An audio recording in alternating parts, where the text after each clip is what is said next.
Previously on The Stephen Kingdom.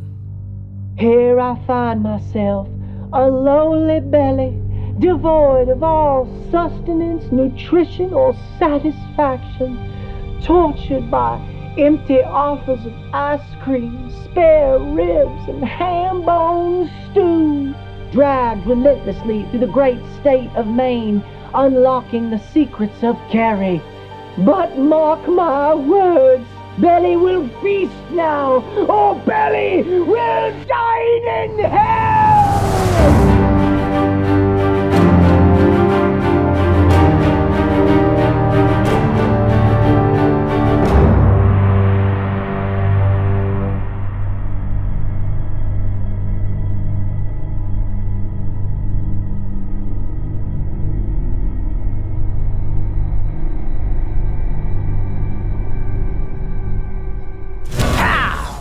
This is how Stephen describes the collision of two unrelated ideas that would form the basis of Carrie, long before his college friend gave him the ultimate challenge to write from, gasp, a female perspective. You don't have any feminine sensibility at all, he said.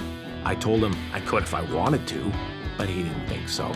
The first idea came from when Stephen was 19 or 20, working as a janitor one summer at Brunswick High. He and his pal Harry were scrubbing the girls' locker room, and to these two strapping young men, it may as well have been Mars. It was the same as the boys' locker room, and yet completely different. There were no urinals, of course, and there were two extra metal boxes on the tile walls, unmarked, and the wrong size for paper towels. Stephen wondered what was in these mysterious boxes, and Harry, ever the expert on all things women, sensitively said, plugs for them certain days of the month. This memory came back to me one day while I was working at the laundry, and I started seeing the opening scene of a story. Girls showering in a locker room where there were no U-rings, pink plastic curtains, or privacy.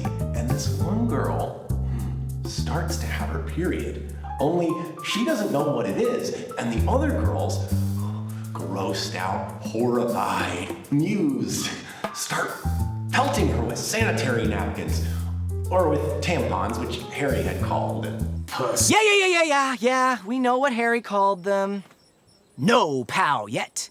We still need that second idea to give us our atomic collision. This second idea took root much, much earlier in Stephen's life, when he read an article from Life magazine about poltergeist activity in a suburban home. When they took a closer look at this mysterious case, though, the strange activity looked less and less like mischievous ghosts and more like a troubled teenage girl. I myself am strange and unusual. Objects, especially religious objects, would fly through the air when she was home and stay put when she wasn't. The article hazarded the theory that much of the activity ascribed to ghosts is actually caused by kids, and that girls on the brink of puberty seem especially apt to tap into this wild talent.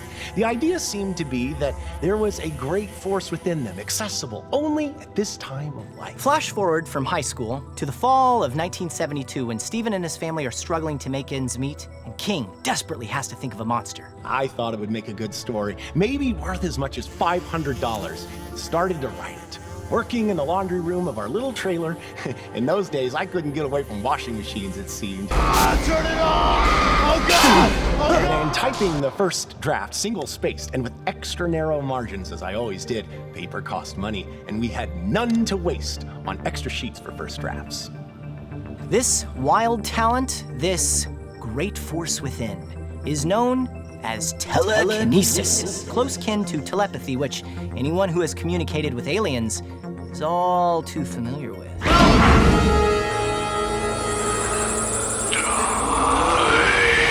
Thoughts. I saw what they're planning to do. Those of you familiar with etymology know that tele is Greek for distant, telephone, telecommunication, telegraph, and perhaps the most dreaded word in all the English language, telemarketer. Coined in 1882 by English psychologist Frederick Myers, telepathy means feeling from afar, Telepathy is a form of ESP, extrasensory perception, and is typically depicted in popular culture as mind reading or having a sixth sense about the world. You got the sixth sense for picking losers. Ah, you thought I was gonna cut away to Haley Joel Osment, didn't you? I had a few surprises up my sleeve. You got any snacks hidden up your sleeve? Zener cards, named after perceptual psychologist Carl Zener, are a good way to test the ESP abilities of a subject. Good guess, but wrong. Except they aren't. A good guess is exactly what it is, just a guess. The use of Zener cards to test ESP abilities has been debunked. Any successful ESP abilities in a subject are the result of lucky probability. I guess, Zener cards are good for one thing, though? Picking up the ladies? Figure 8. Incredible. That's 5 for 5. You can't see these, can you? Scientist using his position of power to deceive and seduce a naive college student. That scene has aged like a fine wine. You are a poor scientist, Dr. Venkman. I see. Telekinesis, on the other hand, is something far more measurable and defined. Coined a bit after telepathy in 1890 by Russian imperial counselor to the Tsar, Alexander N. Aksakov, telekinesis literally means motion at a distance. This is the ability to move objects with your mind. And as we'll examine later, Carrie White is just one of the first modern characters in what has become a long line of the young telekinetic girl trope. Since that article from Life magazine about mysterious flying objects in suburbia inspired Stephen to take on telekinesis, it makes you wonder, is telekinesis even real? No. Okay, that was easy. Psychic abilities really covers a broad range, right? So there's precognition, knowing the future, there's clairvoyance, there's clairaudience, where people claim to be able to hear things that occur in far distances.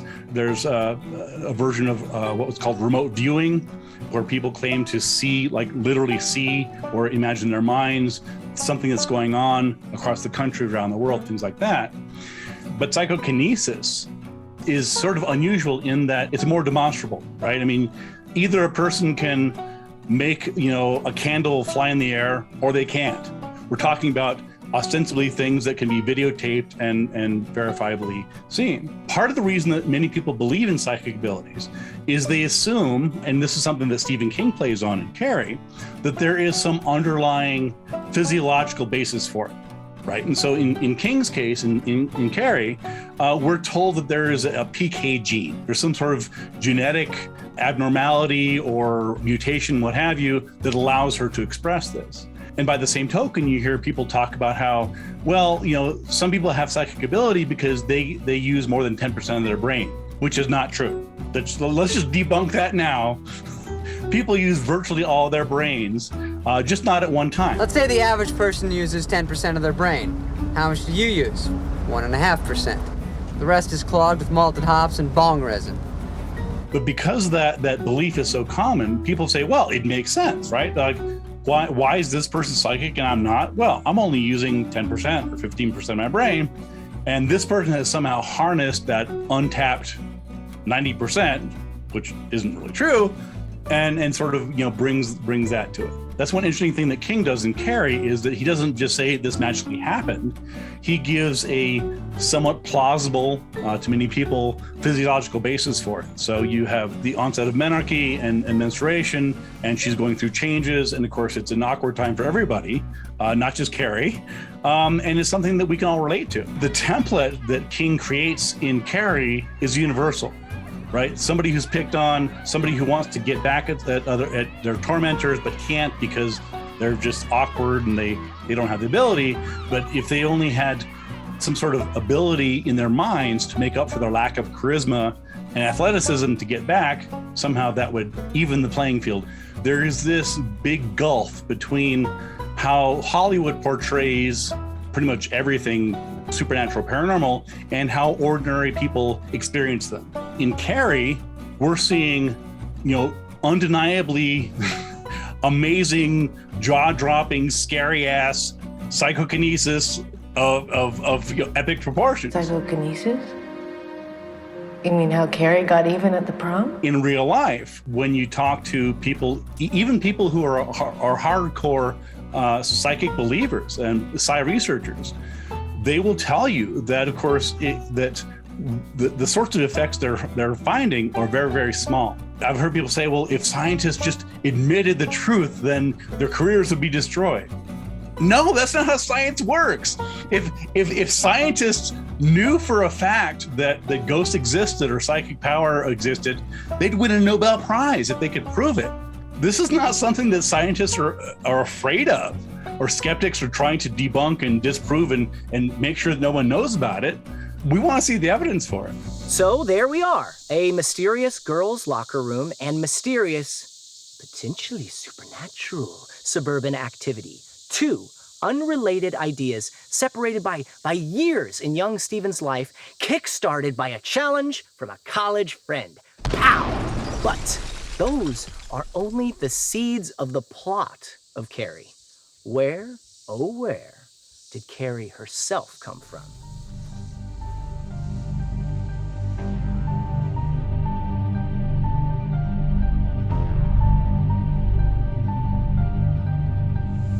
Stephen says that before he even completed 2 pages of Carrie, which, again, at that time, wasn't supposed to be a novel, just yet another short story to keep the lights on, before he finished just 2 pages, ghosts of his own began to intrude.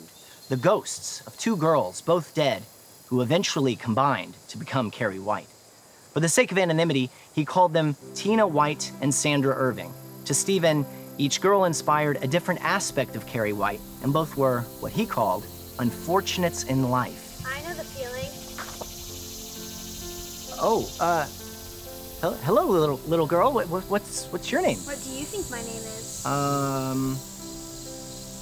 You look like somebody I know. I'm here for Mr. King's typewriter.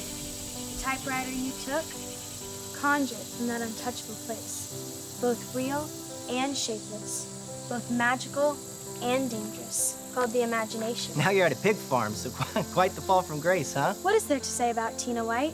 Stephen attended Durham Elementary School with her. It was a small country school with only 60 students.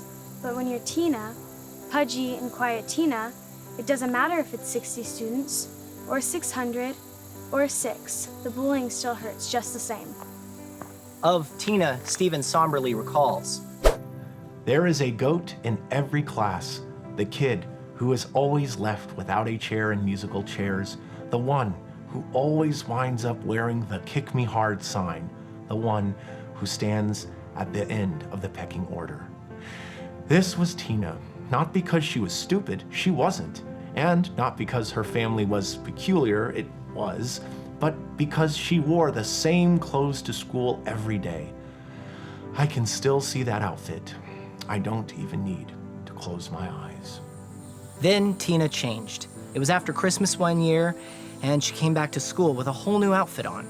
Stephen can't remember the outfit, only that Tina was over the moon about it. The new outfit only made the bullying worse. Stephen remembers how her hopeful vivacity changed, first into surprise, then into anger, and finally to dull acceptance as the teasing and the insults and the sarcastic comments rained down on her. Stephen didn't take part in this bullying, which was so bad, he says, it could only be termed as hazing. But I did not speak against it.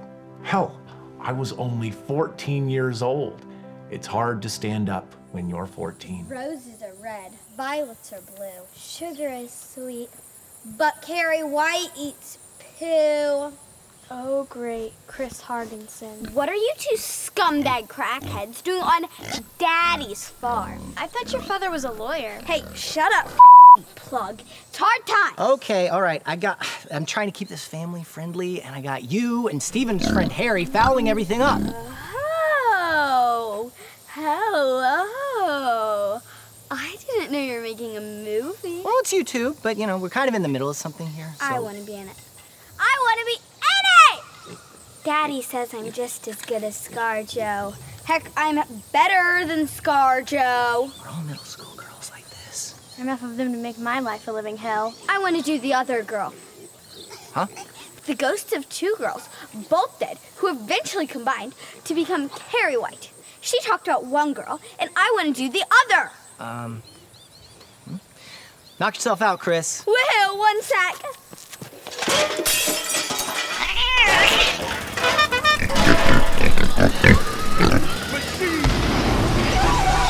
The second girl was Sandra Irving. Dumb name, even if it's fake.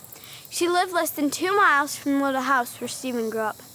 She was just as ugh as Tina, but in a different way. She smelled weird, not dirty, but weird, like some strange powdery scent, like sweet and cloying library dust. God, shut up! This is my part! Sandy also had epileptic seizures, which probably freaked everyone out. But the big thing was, she was religious. And not just go to church a couple times a year religious, crazy religious. When Steve was like 16 or whatever, Sandy's mom had him help her move some furniture. And what he saw was wackadoodle, man. A huge crucifix over the couch. So big that if it fell on Sandy while she was watching TV, she'd get smushed like a bug. And it wasn't just ginormous, it was freaky as heck. Stephen describes it as a hideous, dominating Christo, the impaled figure on the cross running blood and freshets from hands and feet and side, eyes upturned in a grisly combination of agony and compassion. Despite these qualities of both Tina White and Sandra Irving, qualities that are like red meat to the middle and high school jackals, Stephen says there was something else as well, something that broadcasts strange, not like us. Keep away. on a wavelength only other kids can pick up. It's like a pirate radio station of the heart. Shut up! Sandy also had a large German Shepherd named Cheddar Cheese. Red meat and cheddar cheese? Oh, come on, you're killing me, pumpkin puss. Well, Chris, it's been real. Yeah, real lame. Can I come with you guys? Well, who's gonna feed the pigs? I'm gonna get you, McCracken. I was gonna get her, but now we got my lasers, I got my tasers, I got my ICBMs, I got my bazookas, I got my jets pointed right at you. Plug.